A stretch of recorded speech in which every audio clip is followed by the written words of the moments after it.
नमस्कार, खबर में आपका स्वागत है। मैं हूं राघवेंद्र सिंह। आज हम बात करेंगे एक ऐसे संजीदा मुद्दे पर जिसका संबंध संसद से है और संसद में बैठने वाले हमारे सदस्यों के आचरण से भी है, और उससे बड़ी बात सदन की गरिमा और सदन की सुरक्षा से भी है। दरअसल एक कहावत है, अच्छी बातें तो बुरे लोग भी करते हैं, आदमी हमेशा अपने कर्मों से पहचाना जाता है। ये बात मैं इसलिए कर रहा हूँ क्योंकि कल जब प्रतिपक्ष की महिला सांसद पीएम की कुर्सी के पास, आसंदी के पास बैनर लेकर पहुंची, उस पर लिखा था जो सही है वही करो। लेकिन सदन में बैनर ले जाने की मनाही है, लेकिन बैनर उनके हाथ में था। बैनर के साथ साथ ये भी मनाही है कि सदन के सदस्य, खासतौर से प्रतिपक्ष के सदस्य, सत्ता पक्ष की आसंदी तक ना जाए, लेकिन प्रतिपक्ष के सदस्य वह भी कर रहे थे। आज हम इसी मुद्दे पर बात करेंगे कि आदमी क्या कह रहा है इस पर मत जाइए, वो क्या कर रहा है इस पर जाइए। अगर बीजेपी इस पर कहती है कि ये अर्बन नक्सलवाद है, तो फिर सदन में जो कुछ हो रहा है वो शायद उससे भी आगे बढ़कर है। आज इसी पर बात करेंगे। पार्लियामेंट में 3 दिन से जो प्रपंच चल रहा है उसमें पीएम भी सुरक्षित नहीं है। मैं चर्चा की शुरुआत में सिर्फ आपको इस तरफ संकेत कर रहा हूँ, बाद में हम ये भी बताएंगे कि किस तरह लोकसभा के अध्यक्ष ने कहा कि सदन में जो कुछ हो रहा था उससे प्रधानमंत्री भी असुरक्षित थे। इसके चलते हमने कल उनका भाषण रोक दिया था। विस्तार से करेंगे बात। चर्चा में शामिल हैं हमारे साथ स्टूडियो में हमारे 2 विशेष मेहमान, मध्य प्रदेश के वरिष्ठ पत्रकारों में शामिल श्री संदीप पाठक जी। संदीप जी, आपका बहुत स्वागत है। हमारे साथ सामाजिक कार्यकर्ता के रूप में जाने जाने वाले कमल राठी जी हैं। कमल जी, आपका बहुत स्वागत है। और दिल्ली से हमारे साथ मौजूद हैं राजनीतिक विशेषज्ञ नागेंद्र सिंह परमार जी। नागेंद्र जी, आपका भी बहुत स्वागत है। चर्चा की शुरुआत, मामला दिल्ली का भी है, दिल्ली मतलब देश का दिल, और संसद में अगर कुछ हो रहा है अच्छा या बुरा, तो हमें लगता है कि चर्चा की शुरुआत आपके साथ ही करनी चाहिए। जो कुछ 3 दिन से प्रपंच चल रहा है सदन में, कहा कुछ जा रहा है, किया कुछ जा रहा है, हो कुछ और रहा है, इस पर पहले आपकी राय, फिर हम चर्चा को आगे बढ़ाएंगे। नागेंद्र जी। देखिए, सबसे पहले ये बात दुर्भाग्यपूर्ण है कि अब सेना व राष्ट्रीय सुरक्षा से जुड़े मसलों पर भी राजनीति भारी पड़ रही है। हमने बहुत सारी लोकसभा और राज्यसभाओं के सत्र देखे हैं, पक्ष विपक्ष को देखा है, एक दूसरे का विरोध करते देखा है, लेकिन उनकी नीयत, नीति और आचरण कम से कम मर्यादित रहा करते थे। अब ये सबसे दुर्भाग्यपूर्ण बात है कि मर्यादाएं तार तार हो रही है। विपक्ष का ऐसा आचरण जो आम भारत, न केवल भारत के लोग, पूरे विश्व में देखा जाता है, ये बहुत ही, मैं ये कहूंगा, दुर्भाग्यपूर्ण है इसको करने के लिए। जिस तरह की माननीय लोकसभा अध्यक्ष ने बात करी कि कल प्रधानमंत्री जी को उन्होंने आग्रह किया, आने से मना किया गया, और हमने वो तस्वीर देखी जो तमाम टीवी चैनल्स पे दिख रही है, किस समय तरह कांग्रेस की कुछ महिला सांसद थी, वो प्रधानमंत्री की कुर्सी तक पहुंच रही थी, बैनर उनके हाथ में थे, क्योंकि सांसद माननीय होते हैं, उन्हें विशेष तरह की छूटें होती है। तो देखिए, शायद मेरे हिसाब से उसको ले जाना भी अलाउ नहीं होता वैसे तो लोकसभा में, जिस तरह का वो बैनर लिया हुआ था, जहां तक मेरी अपनी समझ है। और आप इस अप्रिय स्थिति को इस तरह देखिए कि अगर प्रधानमंत्री वहां आते, अगर माननीय लोकसभा अध्यक्ष को पता नहीं होता, उनके पास ये इनपुट नहीं होती कि भाई प्रधानमंत्री जी आएंगे तो किसी तरह की कोई आशंका है, तो विरोध व्यक्त करेंगे, वो किसी घेरती उन्हें क्या करता, वो तो पता नहीं था। लेकिन आते तो आप देखिए, इससे एक बहुत अलग तरह का सीन क्रिएट होता।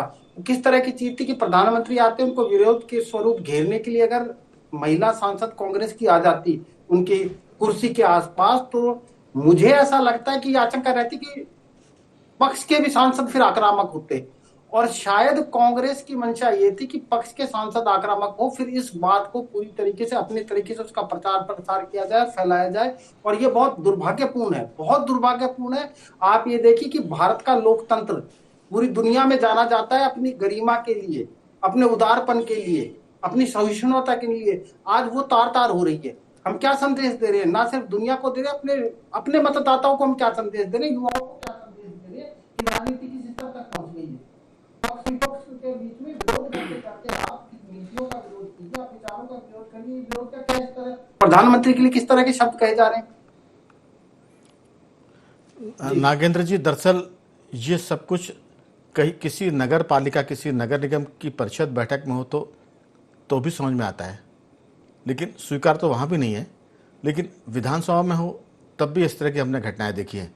लेकिन संसद में अगर होगा तो फिर देश में इससे बड़ा कोई सदन नहीं है। लोग कहते हैं कि लोकतंत्र का पूजा स्थल है संसद, लोकसभा भवन। मैं सिर्फ इतना सा बता रहा हूँ कि लोकसभा अध्यक्ष स्पीकर ने कहा है और उन्होंने अपनी स्पीच में बताया कि कल प्रधानमंत्री का भाषण टालने की वजह क्या थी। उन्होंने कहा था कि कल कुछ भी हो सकता था। ये लोकसभा अध्यक्ष कह रहे हैं। सीएम की सुरक्षा को लेकर हमें चिंता थी, लोकसभा में तनावपूर्ण माहौल था और उन्होंने ये भी कहा कि कांग्रेस का प्लान था हमला करने का। सदन की मर्यादा का हवाला देकर उन्होंने कहा कि जिम्मेदारी मेरी थी कि मैं पीएम की सुरक्षा करूं और इसलिए मैं जोखिम उठाए बगैर मैंने ये तय किया कि सदन की कार्रवाई कल रोक दी जाए। ये छोटी बात नहीं है। सदन के बाहर का कोई व्यक्ति नहीं कह रहा है, सदन के भीतर में भी कोई सांसद नहीं बोल रहा है, लोकसभा अध्यक्ष कह रहे हैं। और मुझे लगता है कि राहुल गांधी और उनकी कांग्रेस या प्रतिपक्ष विचार करे ना करे, लेकिन राहुल गांधी ने इसकी शुरुआत कई साल पहले कर दी थी, जब उन्होंने भाषण दिया था संसद में, लोकसभा के भीतर। फिर उन्होंने मर्यादा तोड़ी और वो प्रधानमंत्री की कुर्सी तक गए और उनके जाकर उनसे गले मिले और उन्होंने अपने इस कृत्य पर आंख मारी। ये संसदीय ना तो आचरण है बल्कि एक सड़क छाप ऐसी हरकत है जिसको लेकर हम सब शर्मिंदा हो सकते हैं। हो सकता है कि उनकी इस हरकत के भी लोग चाहने वाले हों, लेकिन वो शुरुआत थी। और उसके बाद लगातार सदन में टी शर्ट पहनकर आना, लगातार सदन में लोकसभा अध्यक्ष आसंदी की तरफ पीट करके भाषण देना और इस तरह की बातें करना जिससे सदन में अराजकता है। मैं अंतिम बात इसमें जोड़ूंगा। शुरुआत हुई विवाद की, खुद राहुल गांधी ने कहा कि मैं पूर्व सेना अध्यक्ष नरवणे की अप्रकाशित अनपब्लिश्ड किताब का जिक्र करना चाहता हूं। जब किताब पब्लिश ही नहीं हुई तो उसके जिक्र करने का क्या सवाल। उसके बाद उनके इस प्रश्न पर अगर अध्यक्ष ने आसंदी से कोई व्यवस्था दी है तो फिर बात खत्म हो जाती, क्योंकि पूरा सदन अध्यक्षीय आसंदी और नियम कानून से चलता है। लेकिन उसके बाद राहुल गांधी लगातार जिद कर रहे हैं कि वो इस पर बात करेंगे। अगले दिन उन्होंने कहा कि मैं पुस्तक भेंट करूंगा, अप्रकाशित पुस्तक जो नरवणे साहब की है। इसको लेकर सदन में जो हंगामा हुआ, इसके जवाब में कांग्रेस के अध्यक्ष और कांग्रेस कहती कि अगर राहुल गांधी को नहीं बोलने देंगे तो हम पीएम को भी नहीं बोलने देंगे। ये जो व्यवहार है, ये अराजकता है। अगर इसे हम सड़क पर कहें तो ये अर्बन नक्सलाइट है, अगर संसद के भीतर कहें तो ये पार्लियामेंट्री नक्सलाइट है। इसी पर मैं जानना चाहूँगा संदीप पाठक जी, आप इस पूरे मसले को जो 3 दिन से चल रहा है उसे किस ढंग से सोचते हैं? राघवन जी, निश्चित रूप से बहुत ही लोकतंत्र के मंदिर के लिए काला धब्बा है, जहाँ पे करोड़ों लोगों की आस्थाएं जहाँ जिस मंदिर से टिकी हुई हैं, जहाँ समाधान मिलते हैं, देश को चलने का रास्ता मिलता है, वहाँ की कार्रवाई इस तरीके से, इतनी अराजक तरीके से जो ठप हुई है, बहुत ही निंदनीय है। रही बात विपक्ष के मुद्दों की, कहा जाता है कि लोकतंत्र में मजबूत विपक्ष अच्छे संकेत देता है लोकतंत्र के लिए। विपक्ष मजबूत हो, उसमें कोई शिकायत नहीं है, कोई आपत्ति नहीं है, बहुत अच्छी बात है। लेकिन जिस तरह से अपरिपक्व विपक्ष है, नेतृत्व का इतना अपरिपक्वता पहले कभी देखने में नहीं मिली। आप याद करिए, पुराने समय में जब लाइव आता था तब पक्ष और विपक्ष के नेताओं को सुनने के लिए भीड़ इकट्ठी होती थी और सुना करती थी, और एक एक शब्द उनके मायने होते थे। लेकिन जितना घोर संकट इस समय अपने लोकतंत्र पे आया हुआ है, ये बहुत ही निंदनीय है। और सबसे बड़ी बात तो है कि जब सदन के लोकसभा अध्यक्ष बिरला जी को जब ये कहना पड़ा कि पीएम से आग्रह करना पड़ा कि कल कुछ कारणों से लोकसभा की गरिमा के लिए आप ना आइए, तो इससे ज़्यादा काला दिन और क्या हो सकता है कि जब उनको अपने प्रधानमंत्री से आग्रह करना पड़ा कि आप इस समय मतलब एक दिन के लिए मत आइए। और ये 2004 के बाद शायद ये पहला मौका है जब प्रधानमंत्री के भाषण के बिना प्रस्ताव पारित हुआ है। तो निश्चित रूप से ये बहुत जो आपने कहा कि एक नक्सलाइट ही मूवमेंट की तरह है कि जिस पे नियंत्रण ही नहीं है। और महिलाओं का वहाँ पहुँचना, मतलब आसंदी के पास, प्रधानमंत्री की चेयर के पास, तो ये असुरक्षा और जो मर्यादा है उसको वो भी तार तार किया है। बैनर लेके जाना, वहाँ उस स्थिति में हंगामा करना, कोई भी अप्रिय घटना घट सकती थी, इसमें कोई शक नहीं। लेकिन इससे पूरा हमारा विश्व इस पटल पे भारत की कितनी इस लोकतंत्र जिसको पूजा जाता है, माना जाता है, जहां हम भारत माता की जयकारा लगाते हैं जिस मंदिर में, वो जहां माथा टेक के प्रवेश किया प्रधानमंत्री ने जिस जगह पे, वो नजीर प्रस्तुत करने वाला मंदिर, और वहां की ऐसी गरिमा गिरते देख के बहुत ये दुखद है और बहुत मतलब अशोभनीय है। इसके पहले अगर हम कल की बात करें पाठक जी, तो देश में हम कह सकते हैं कि देश के पहले ऐसे मुख्यमंत्री थे पंजाब के सरदार बेअंत सिंह, जो मुख्यमंत्री पद पर रहते हुए शहीद हुए। वो पंजाब में खालिस्तानी आतंकवाद से मुकाबला कर रहे थे और उनके साथ दे रहे थे वहाँ के डीजीपी केपीएस गिल। उनको बम से उड़ा दिया गया वहाँ के सचिवालय के बिरजा, वो अपनी कार में बैठे थे। उनके पुत्र जो केंद्र सरकार में मंत्री हैं, उनको राहुल गांधी ने कहा कि आओ गद्दार दोस्त, और ऐसा कहकर जब उस हाथ मिलाया तो उन्होंने कहा कि मैं देश के दुश्मनों से हाथ नहीं मिलाता। अगर संसद के भीतर नेता प्रतिपक्ष, भले ही संसद उस समय स्थगित हो गई हो, लेकिन नेता प्रतिपक्ष का एक केंद्रीय मंत्री को शहीद पिता के या शहीद पिता के दादा के पोते को ये कहना कि आओ गद्दार दोस्त, ये किस तरह की मानसिकता को बताता है? क्या ये देश में राजनीति करने वालों की मानसिकता है या देश में हुकूमत करने वालों की मानसिकता हो सकती है कि वो एक शहीद परिवार के बेटे से कहे कि आओ गद्दार दोस्त? जवाब में उन्होंने कहा कि मैं देश के दुश्मनों से हाथ नहीं मिलाता। अगर ये सौदेगिरी, ये गली नुक्कड़ की तरह व्यवहार जो गली नुक्कड़ के लोग करते हैं, कई बार गुंडे बदमाश इकट्ठे होकर किसी शरीफ आदमी को छेड़ते हैं, वैसा व्यवहार अगर सदन के भीतर होगा तो फिर हम सदन को कहाँ ले जा रहे हैं, लोकतंत्र को हम कहाँ ले जा रहे हैं? और फिर हम जो पूरी पीढ़ी है राठी जी, एक पूरी पीढ़ी हमारे राजनेताओं को देखकर क्या करेगी? वैसे भी लोग राजनीति से नफरत करते हैं जो भले आदमी हैं, और इस तरह से तो हम समझेंगे कि अब राजनीति में केवल बेईमान और भ्रष्टाचारी नहीं है, यहाँ गुंडे बदमाश भी हैं। आपकी राय? बिल्कुल 140 करोड़ जनता का प्रतिनिधित्व करने वाले हमारे ये सारे सांसद, चाहे पक्ष के हों विपक्ष के हों, इनको एक गरिमा और लोकसभा और राज्यसभा जो चलते हैं वो नियमों से चलते हैं। नियमों के साथ वहाँ पर जो व्यवस्थाएं दी हुई हैं उनके हिसाब से ही उनका पालन करना अनिवार्य है, सभी के लिए अनिवार्य है। और उसके प्रमुख लोकसभा का स्पीकर और राज्यसभा के स्पीकर होते हैं, सभापति होते हैं। वहाँ पर इस ढंग का काम करना, मतलब हम 140 करोड़ जनता के जो प्रतिनिधि हैं उन्हें इस ढंग का कोई भी काम, अब जैसे विपक्ष में जो बैठा, कभी कोई सत्ता विपक्ष में हो सकती है, कभी कोई विपक्ष में हो सकता है, विपक्ष में रहते हुए जो विपक्ष की जिम्मेदारी है उसको पूर्णतः न निभाते हुए इस ढंग की अराजकता का जो कार्य करने का प्रयास किया गया वो अत्यंत निंदनीय है। और लोकसभा के स्पीकर ओम बिरला जी का बहुत ही साधुवाद है, क्योंकि आजकल जो सोशल मीडिया हम कह लें, मीडिया चैनल्स कह लें, और लोकसभा का जो सीधा प्रसारण पहले दूरदर्शन में होता था, अब तो दूरदर्शन से लेकर सभी लोग प्रसारित करते हैं, पूरे विश्व की नज़रें होती हैं। तो पूरे विश्व में जो हमारे देश की एकता का एक संदेश जाना चाहिए था, लोकसभा से एक संदेश जाता है कि हम सब एक हैं, है ना। विचारों पे अलग अलग भिन्नता हो सकती है, कोई विषय पे विचार हो सकता है, इसीलिए तो डिबेट रखी जाती है कि विषय पे विचार हो और जो अंतिम अच्छा विचार हो, सबको साथ कानून बने और देश की जनता का भला हो। उसकी जगह इस ढंग की जो मैसेज जा रहा है, क्योंकि ये कहीं ना कहीं ये जो जनप्रतिनिधि हैं हमारे रोल मॉडल भी होते हैं, युवा पीढ़ियों के लिए भी रोल मॉडल होते हैं, कई उनके फॉलोअर्स के लिए रोल मॉडल होते हैं। तो इस ढंग का अगर ये रोल मॉडल प्रस्तुत करेंगे तो सोचिए कभी उनके फॉलोअर्स उनके साथ भी कर सकते हैं। अगर वो उनके साथ उनके घर पे जब ऐसा कुछ करेंगे कि भाई उसने कोई डिमांड की कार्यकर्ता ने और सांसद जी ने पूरा नहीं किया और उनके घर घेराव कर दिया, तो उस दिन उनको कैसा फील होगा। और हमारे देश का प्रधानमंत्री मतलब पूरे देश का है, वो 550 जो 550 550 जो हमारे सदस्य हैं उन सबके भी वो नेता हैं। भाई पार्टी अलग हो सकती है लेकिन प्रधानमंत्री तो एक ही होगा। जब एक ही है तो उसके साथ अगर ऐसा करने का जो प्रयास हुआ है वो ठीक नहीं है। आसंदी तक जाना ही नहीं चाहिए, उनके कुर्सी पे जाने का कोई औचित्य नहीं है। आपको जो बात रखनी है आप इधर रख रहे हैं, उनको जो बात रखनी है उधर रख रहे हैं।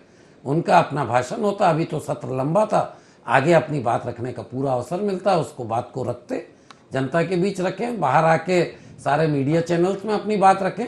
जरूरी थोड़ी कि लोकसभा के अंदर रखी हुई बात ही जनता तक आएगी, बाहर भी आप रखेंगे पूरी बात आएगी। तो इसलिए इस ढंग का जो भी आचरण किया गया है वो एकदम मतलब निंदनीय है, हमारे लोकतंत्र के लिए अच्छा नहीं है। और ओम बिरला जी के निर्णय की सराहना है कि उन्होंने एक, जैसा पाठक जी ने बोला कि एक धब्बा लगते लगते बच गया और उस धब्बे को उन्होंने बचा लिया।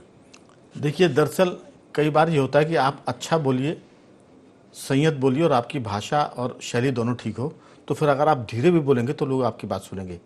जोर से जो बोलने पर आपकी बात में वजन नहीं बढ़ता, लेकिन अगर आप अच्छा बोलेंगे तो वजन बढ़ेगा। हो ये रहा है कि जोर से बोलेंगे तो हमारी बात सुनी जाएगी, हल्ला करेंगे तो हमारी बात सुनी जाएगी। मैं सिर्फ नागेंद्र जी इतना कहूँगा कि देश का प्रतिपक्ष जो कुछ कर रहा है, हम ये नहीं कह रहे कि उसमें कोई गद्दार है, लेकिन आपके आचरण से क्या मैसेज जा रहा है, आपके आचरण से क्या परसेप्शन जा रहा है। पाकिस्तान पर जब हम अटैक करते हैं और सवाल हमारे लोग पूछते हैं कि हमारी सेना को कितना नुकसान हुआ, तब फिर आपकी मंशा पता चलती कि आप देश के साथ हैं या पाकिस्तान के साथ हैं। चीन के खिलाफ जब गलवान और डोकलाम में कोई तनाव होता है और हमारी सेना वहाँ लड़ती है माइनस टेम्परेचर में, और फिर आप भारतीय सेना पर सवाल करते हैं कि कितने जवान हमारे मरे, तो फिर आपकी मंशा पर सवाल खड़े होते हैं। इसके बाद ऑपरेशन सिंदूर में अगर भारतीय सेना पराक्रम दिखाती है और फिर आप पूछते हैं कि कितने राफेल गिरे, तो फिर आपकी मंशा पर सवाल खड़े होते हैं। देश दुनिया भर में अगर भारत चौथे दर्जे की अर्थव्यवस्था या आर्थिक शक्ति बनती है, आप उस पर खुश होने के बजाय सवाल कहते हैं कि भारतीय अर्थव्यवस्था मर गई, तो फिर आपकी मंशा पर सवाल होते हैं कि आप देश के साथ हैं या देश के खिलाफ। मुझे लगता है कि जो कुछ घटित हो रहा है वो शुभ नहीं है, ना तो देश के लिए ना प्रतिपक्ष के लिए। मैं सिर्फ इसमें एक बात और जोड़ूंगा कि इंदिरा जी ने जब संत जनरल सिंह भिंडरावाले को पंजाब की राजनीति में आगे बढ़ाया, बाद में वो भिंडरावाले खालिस्तान की मांग पर अड़े और इंदिरा जी को उसके बदले में ऑपरेशन ब्लू स्टार करना पड़ा। बाद में इस पूरे घटनाक्रम में जो तनाव और जो नफरत बढ़ी, इंदिरा जी को अपनी जान गंवानी पड़ी। श्रीलंका की हम बात करें, ऑपरेशन लिट्टे हुआ था और भारत ने शांति सेना के रूप में अपनी सेना को जब श्रीलंका भेजा, तो बदले में उस समय प्रधानमंत्री थे राजीव गांधी। उस घटनाक्रम के बाद भी राजीव गांधी को अपनी जान गंवानी पड़ी। ये देश का नुकसान है, कांग्रेस का निजी नुकसान तो है ही, लेकिन राजीव गांधी देश के लीडर थे, इंदिरा जी देश की प्रधानमंत्री थी। हमारा मानना है कि किसी से भी शिकायत हो, लेकिन अगर आप देश के प्रधानमंत्री पर संसद में कुछ करेंगे तो देश को नुकसान होगा। इस बात की परवाह प्रतिपक्ष में कम नजर आती है। आपकी राय? कुछ भी करते हैं तो वो बेवजह नहीं करते, उसके पीछे कुछ ना कुछ एक वजह होती है। हर राजनीतिक दल के पास अपने अपने पॉलिटिक एनालिस्ट होते हैं, स्ट्रेटेजिस्ट होते हैं, जो रणनीति बनाते हैं। उस रणनीति का मोटा मोटा आकलन भी किया जाता है कि इसके नफे क्या है और नुकसान क्या है। ये तो हम मान के चलते हैं कि इस तरीके से कौन रणनीतिकार है, किस तरह की रणनीति बना रहे हैं और क्या ये रणनीतियां उनकी लगातार जो बन रही है। जब से भाजपा सरकार आई है, पहले तो आप ये देखिए कि जब से नरेंद्र मोदी मुख्यमंत्री बने हैं, कांग्रेस तभी से उनको लेके अलर्ट पे है और उनपे तभी से वो लगातार राजनीतिक हमले करती रही है, क्योंकि कहीं ना कहीं उनके पॉलिटिकल जो स्ट्रेटेजिस्ट है उनको ये लगता होगा कि ये व्यक्ति हमारे लिए भविष्य में कभी ना कभी राजनीतिक तौर पे एक बड़ा खतरा साबित होगा। और जब से वो प्रधानमंत्री बने हैं तब से वो कर ही रहे हैं। और आप ये देखिए कि लगातार साल दर साल ऐसा होता आया है कि पहले पार्टी पे और प्रधानमंत्री पे हमले होते थे, अब पिछले कुछ समय पे से विपक्ष ने जो सारे हमले हैं उनका एक बड़ा भाग है वो प्रधानमंत्री पे निजी रूप से हमले पे ज्यादा, कि कैसे उनकी छवि को प्रभावित किया जाए, कैसे उनमें गुण दोष निकाले जाए, इस पे ज्यादा ध्यान देना शुरू कर दिया। जहां तक आप इसकी बात करते हैं कि भाई इससे संदेश क्या जाएगा, संदेश तो नकारात्मक जाना ही है। लेकिन अगर आप देश में बात करें तो आप पॉलिटिकल पार्टी को, विपक्षियों को ये समझना चाहिए कि हर चुनाव दर चुनाव जनता उन्हें बताती है कि वो जो ये कर रहे हैं उसे जनता किस तरह से देखती है। ये आकलन तो उन्हें खुद को करने की जरूरत है कि हम किस तरीके से पेश आ रहे हैं, हम जो कर रहे हैं उसका जनता क्या अर्थ लगा रही है। एक बात और है नागेंद्र जी, हम अगर बात करें कि हम जो कुछ कह रहे हैं इससे हमारे बारे में हमारे दर्शक राय बनाएंगे कि किस तरह की चर्चा नागेंद्र जी कर रहे हैं, राठी जी कर रहे हैं, पाठक जी कर रहे हैं, या राघवेंद्र सिंह किस तरह की बात कर रहे हैं। असल में जब भारत पर यूएस ने या ट्रंप ने टैरिफ लगाया, तब प्रतिपक्ष ने देश की आलोचना की कि टैरिफ लगा मतलब यूएस से भारत सरकार के संबंध खराब है, इसलिए टैरिफ लगा। फिर कहा गया कि टैरिफ लगने के बाद प्रधानमंत्री कांप रहे हैं, डर रहे हैं अमेरिका से, लेकिन टैरिफ लगने की जो वजह थी उस पर सरकार ने कंप्रोमाइज़ नहीं किया। जब 8 महीने बाद 6 महीने बाद जब टैरिफ घटता है, तब कहते हैं कि बजाय खुश होने की कि सरकार ने देश को बेच दिया। तो जब टैरिफ लगता है तो हम डर गए, टैरिफ हटता है तो सरकार ने देश को बेच दिया। आखिर हम कहना क्या चाहते हैं? अगर सिर्फ आलोचना है तो मुझे लगता है पाठक जी कि सिर्फ ये आलोचना है तो भी कोई दिक्कत नहीं है, लेकिन आलोचना के पीछे मंशा क्या है? आप देश की छवि खराब करना चाहते हैं, देश को कमज़ोर करना चाहते हैं, और इलेक्शन की जब बात आती तो वोट चोरी हो रहे हैं, ईवीएम मशीन में गड़बड़ी है, इलेक्शन कमीशन सरकार का एजेंट हो गया है। मैं एक बात जरूर जोड़ूंगा, सरकार का एजेंट तो विपक्ष ने तब भी नहीं कहा था जब राजीव जी की हत्या हुई थी, और राजीव जी की हत्या होने के बाद पूरे देश में 6 महीने के लिए चुनाव टाल दिए गए थे, और उसके बाद कांग्रेस ने राजीव जी की जो अस्थि कलश थे उनको लेकर पूरे देश में यात्रा की और एक भावनात्मक माहौल बनाने की कोशिश की ताकि इलेक्शन में उसका लाभ मिल सके। जबकि राजीव जी की हत्या के बाद होना यह था कि जो उनकी कॉन्स्टिट्यूंसी है वहाँ इलेक्शन रोक दिए जाते, बाकी पूरे देश में चुनाव होते। तब उस समय के विपक्ष ने नहीं कहा कि इलेक्शन कमीशन कांग्रेस का एजेंट है। अगर आज SIR हो रहा है तो एजेंट है, ईवीएम की बात करें तो ईवीएम एजेंट है, वो गड़बड़ है, ठप्पे से वोट होना चाहिए ताकि पोलिंग बूथ लुट जाएं, और उसके बाद सरकारें अपने हिसाब से काम करें। आपकी राय, हम बार बार फोकस कर रहे हैं कि विपक्ष विरोध करे, लेकिन उसकी मंशा का सवाल है।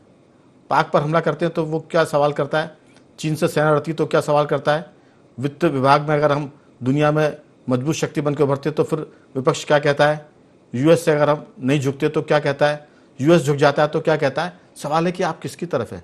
आपकी मंशा सरकार के खिलाफ नहीं है, आपकी मंशा देश के खिलाफ जाती लगती है। आप कहें ना कहें मैसेज यही जा रहा है। आपकी छोटी सी टिप्पणी। निश्चित रूप से ऐसा लगता है कि good work with bad intention, ये समझ में आता है, क्योंकि विपक्ष का काम है मुद्दे उठाना, सवाल करना, एक अच्छी परंपरा है। लेकिन अगर उसमें नियत की खोट हो जाए, अगर आप लोकतंत्र के उस व्यवस्था को चौपट करने पर आमदा हो जाएं जहां पे आप अलग दिख रहे हैं, और उसका कारण भी जो रास्तों का काम है वो आप संसद में कर रहे हैं, आपकी पार्टी लाइन भी काम कर सकती है। लेकिन पाठक जी, ये जो 3 दिन का विवाद है इस पर नहीं है, सरकार के खिलाफ मुद्दों पर नहीं है, एक अप्रकाशित पुस्तक पर है। उस अप्रकाशित पुस्तक का जिक्र करके चर्चा करना चाहते हैं नेता प्रतिपक्ष राहुल गांधी। जब अध्यक्ष ने कहा कि ये पुस्तक अप्रकाशित है, इस पर चर्चा नहीं हो सकती, तो व्यवस्था आ गई। आपका मुद्दा, आपकी बहस मुद्दों पर नहीं है, बल्कि इस जिद पर है कि हम जो उठा रहे हैं उसी पर चर्चा होनी चाहिए, चाहे वो नियम के तहत हो या नियम के विपरीत हो। ये कि ये तानाशाहीपूर्ण रवैया है, या तो हम जो कह रहे हैं वो सुनिए, नहीं तो हम सदन नहीं चलने देंगे। ये खतरनाक है, बहुत ही खतरनाक है निश्चित रूप से। और इस स्थिति में जो जितना भी उन्होंने रुकावट अब डाल दी है 3 दिनों में, तो ये है कि उसको तो एक माध्यम बनाया है किताब को, जबकि उसका कोई औचित्य नहीं है। जब आपने कहा कि प्रकाशित हुई ही नहीं तो उस पर चर्चा किस बात की, पहली बात है। और अगर कोई चीज़ आपने कहा कि और भी प्लेटफॉर्म्स हैं, अगर इन चीज़ों को उठाना है, संसद एक व्यवस्था अलग किस्म की होती है जिसमें पूरे देश की आस लगी रहती है कि वहाँ कुछ होगा, एक एक मिनट करोड़ों रुपए बर्बाद होता है। उसको लेके अगर यदि यहाँ इस तरीके की बात होगी तो समाधान तो दूर है, विवाद ही विवाद है। जो समाधान जहाँ होना है वहाँ यदि विवाद जन्म लेते रहेंगे इस तरीके से, और जो अभी जितना भत्सना की जाए 3 दिनों की इन घटनाओं की, निश्चित रूप से बहुत ही मतलब न मानने वाली जैसी स्थिति हो गई है। और आप मान के चलिए कि यदि अगर ये विपक्ष का ये हाल रहा तो ये पूरे देश में अगर इतने बुरी तरह से एक्सपोज होंगे कि आने वाले समय में जनता जवाब मांगेगी कि आप कर क्या रहे थे। बिल्कुल। राठी जी, आपकी कोई राय इस पर? नहीं, बिल्कुल। ये व्यवस्था जो लोकसभा का टीवी अपने को लगता है दूरदर्शन के माध्यम से ट्रांसपेरेंसी के तहत लाया गया कि आपके जनप्रतिनिधि जो वहाँ बैठे हैं वो क्या करते हैं, वो क्या बोलते हैं, ये सब हम देख सकते हैं। जब हम ये देख रहे हैं तो ये सीधा सीधा जो संदेश जा रहा है उसका रिजल्ट हो, जो ऐसा बताया गया कि आप हर इलेक्शन में देख रहे हैं कि कांग्रेस जो है उसको कहीं ना कहीं नुकसान ही हो रहा है, फायदे में कहीं भी नहीं आ पा रही। तो जनता के भी सीधा संदेश जा रहा है। तो आपकी स्ट्रेटेजी ये होना चाहिए कि हम, जैसे आज UN समझौता हुआ और आपका अमेरिका से समझौता हुआ, जो टैरिफ के समझौते हुए, इन पे अगर बातचीत होती, बजट पे जब बातचीत होती तो आम जनता तक वो पहुंचती कि आपने वहाँ क्या चीज़ें, सरकार से अगर कोई गलती हुई है तो आप वहाँ पर बोलते, सब चीज़ें मालूम पड़ती। उसकी जगह इस ढंग का जो विरोध करके सदन को न चलने देना आम जनता के साथ धोखा है। पक्ष के साथ जो है वो तो है ही है, आम जनता के साथ धोखा है, क्योंकि उसको जिस ट्रांसपेरेंसी का लाभ मिलना था वो नहीं मिल पा रहा है। दरअसल राठी जी, अगर इन सब बातों पर चर्चा होती तो फिर सरकार की वाहवाही होती, क्योंकि यूरोपियन यूनियन से जो फ्री ट्रेड एग्रीमेंट हुआ है FTA, अगर इस पर बात होती तो इतिहास में पहली बार ऐसा हुआ है, तो सरकार की वाहवाही होती, इसलिए उस पर बात नहीं हुई। अगर ट्रंप सरकार ने 50% से घटाकर टैरिफ 18% किया अगर इस पर बात होती तो सरकार की वाहवाही होती। अगर ऑपरेशन सिंदूर पर चर्चा होती तो फिर सरकार की और सेना की वाहवाही होती। असल मकसद तो ये था कि सरकार इस पर कोई माइलेज ना ले ले, इसलिए इस तरह के फिजूल के मुद्दे पर सरकार को उलझा दिया और देश ने देखा कि एक तमाशा 3 दिन से चल रहा है। एक नेता की जिद कि मैं अप्रकाशित पुस्तक पर चर्चा करूंगा, उस जिद ने लगा कि तानाशाही की तरफ देश जा रहा है। खासतौर से प्रतिपक्ष की मैं बात कर रहा हूँ। चर्चा चूंकि अंतिम दौर में समय कम बचा है, आप कुछ और कहना चाहते हैं राठी जी? हाँ, मतलब इस चीज पे बहुत सारे ऐसे विषय थे और बहुत सारे कानून जो कि बनते हैं, तो देखने में आता है जैसे यूजीसी का भी आया, जब लोकसभा में उस पर डिबेट होती तो हो सकता वहीं वो सुधर जाता। उसको आगे तक लाके जनता के बीच रोष करने का जो एक प्रयास, मतलब पक्ष तो जो अपने फायदे के लिए जो करना है करेगा, विपक्ष भी उसके साथ देके उस पक्ष के अगर कोई गलत एजेंडा है उसका भी वो साथ देता है। और ये चीजें जनता को दिख रही हैं और जनता इसका बटन दबा के अपने आप में बता रही है कि हम आपके साथ नहीं हैं। अब फिर भी अगर विपक्ष ये चीज नहीं सीख रहा है तो विपक्ष को 1 सीट 2 सीट पे आने से कोई नहीं रोक सकता। मैं सिर्फ मैं इस पूरी बातचीत के समापन पर एक छोटा सा किस्सा सुनाऊंगा। कई बार मैं उसका जिक्र कर चुका हूं। एक गांव में एक बालक था, वो लिखा पढ़ा नहीं था, घर में कोई काम नहीं करता था। जब घर के लोग उसको ताना देते थे तू कुछ काम नहीं करता, निकम्मा है, तो वो घर से चला गया, भाग गया। फिर 20-25 साल बाद वो एक विद्वान बनकर लौटता है। लोग पूछते हैं कि भाई तुम तो लिखे पढ़े थे नहीं, तुमने कहाँ पढ़ाई कर रही हो, इतने विद्वान कैसे हो गए? उसने कहा कि मैंने बड़े जगह मैंने शिक्षा प्राप्त की है और उस शिक्षा के बाद मैं इतना ज्ञानी हो गया कि मैंने बड़े बड़े प्रकांड पंडितों को, महामंडलेश्वर और शंकराचार्यों को हरा दिया शास्त्रार्थ में। तो लोगों ने पूछा कैसे हराया? उसने कहा कि मैं कोई भी बात करता था या वो कोई भी सवाल करते थे, मैं उनकी बात को मानता ही नहीं था और ऐसा करके मैंने सबको हरा दिया। मैंने किसी की मानी नहीं। तो अब जब मैं किसी की मानूंगा नहीं और ऐसा करके हराऊंगा तो सदन में अब वही हो रहा है कि हमको किसी की मानना ही नहीं और इससे लोग हार गए, डर गए, कांप रहे हैं और मैं जीत गया। तो कह सकते हैं कि पार्लियामेंट का जो प्रपंच है ये जितनी जल्दी समाप्त हो उतना देश और लोकतंत्र के हित में है। उम्मीद करते हैं कि दोबारा ऐसी नौबत नहीं आएगी कि पीएम की सुरक्षा के नाम पर सदन की कार्रवाई या प्रधानमंत्री के भाषण को रोकना पड़े। ये बहुत ही अक्षम्य चीज़ें हैं जो देश की जनता देख रही है। जैसा राठी जी वो सब कह रहे हैं कि इसकी सज़ा फिर चुनाव में जनता बटन दबाकर देती है। तो बखबर में आज सिर्फ इतना ही। मैं तीनों मेहमानों का धन्यवाद करूंगा। नागेंद्र जी आपका धन्यवाद, राठी जी आपका बहुत साधुवाद और पाठक जी आपका बहुत धन्यवाद कि आपने इस चर्चा में हिस्सा लिया। बखबर में आज सिर्फ इतना ही। बन रहिए हमारे साथ और देखते रहिए IND 24।